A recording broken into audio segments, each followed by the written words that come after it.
organized protest ended about an hour ago. Organizers said this is done, we are leaving, but there is a smaller group of people that have decided to continue marching tonight. If you look down here, you can see the group continues to march west on Del Mar for 3 hours. Hundreds of people marched peacefully down Del Mar throughout our city, and that ended. The organizers said, okay, everyone, we're going home, we're meeting again tomorrow. And then a small group of people decided to stay. They started to march back down Del Mar. One of the organizers, State Representative Bruce Franks, came up to me and said, hey, I want you to let people know this is not what tonight was about. Tonight was about shutting down the street, being a disruption, if you will, but this was not what organizers wanted, and they were definitely frustrated that the broken glass and the vandalism of last night that again happened hours after a very peaceful evening was sort of most of what people took away from last night. So, Steve, Emily, this is now officially an unlawful protest.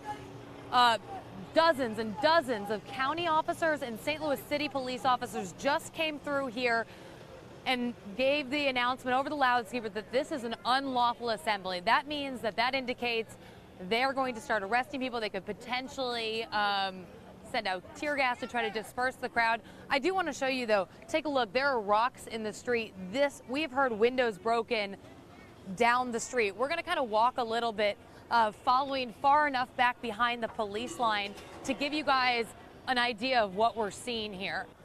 More windows shattered here, guys, as we're walking down the street. We're seeing this as you are. Another locally owned business just shattered by a group of protesters. A little bit quiet down in the Loop, and that is because a lot of businesses are closing early tonight because of that planned demonstration here. Take a look.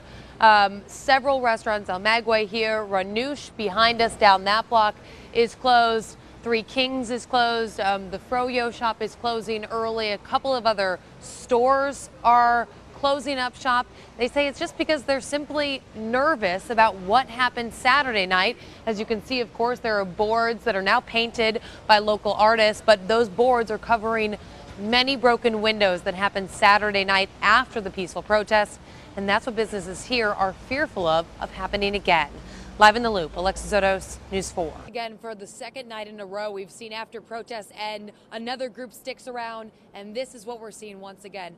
Broken window after broken window. This is an insurance store. You've got a nail salon over here. Sushi Eye was also hit. They've already been boarded up. I just spoke with the manager inside Sushi Eye who says he and diners were inside when a rock came through the window. Team coverage of the events happening right now and the ongoing cleanup. News 4's Venton Blandon is talking with frustrated business owners in the Del Mar Loop. Emily Pritchard is detailing the cleanup from damage downtown. But first, Alexis Zotos and Eric Cox are live outside the Justice Center with the very latest on tonight's protests. Alexis? Steve, Courtney, the organized protest outside of the Justice Center here ended about 25 minutes ago. It was a night of chanting, of standing in solidarity with their other fellow protesters that are locked inside. It was a peaceful protest, and all streets have now reopened. Take a look at this video. This was a video that we shot of all the people that were outside of the Justice Center demanding change.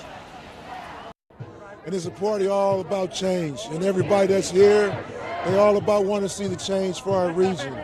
You know, whether it's for the injustices that happen or it's about all of us coming together to make our city better. And they give me the energy, and it's all positive, nothing bad. So that's what gives me. And you stuck out the rain. Yeah, rain, sleet, or snow, word out to the mailman. So this is the point of the night, the last 3 nights that we have seen it kind of go south. The vandalism has happened, the damage, and the police lines versus protesters have come out. But tonight things remained very peaceful. It is quiet in downtown. The streets have reopened, but there are still people inside the Justice Center that were arrested last night. Our Eric Cox is live with that part of the story. That's where News 4's Alexis Zotos is live tonight. Courtney, that's right. It did start at Keener Plaza, came down Market, and stopped here at City Hall. It kicked off with a message from the Archbishop of St. Louis, with a message we've heard many times, one that says, if there is no justice, there can be no peace. even armed, faith leaders from all religions walked with one purpose: justice. When people are hurting, when people have experienced injustice, everyone should be unsettled. Once again, as with many protests this weekend, the marchers have come from all backgrounds. With the banner in hand, 3 students from St. Joseph's Academy joined in. Currently, I'm studying social justice at school, and I actually missed the class to come here today because this is social justice in action. We learn about it, but oftentimes we don't act in the way. We study it, we pray for it, but there's not a lot of action going on, and by being here today, we are showing that we care, we respect, and we're here today. There is another call for prayer tonight, a prayer vigil happening at 7 o'clock at the Bell Fountain United Methodist Church. News 4 will be there and bringing the latest at 10. Live downtown, Alexis Sotos, News 4.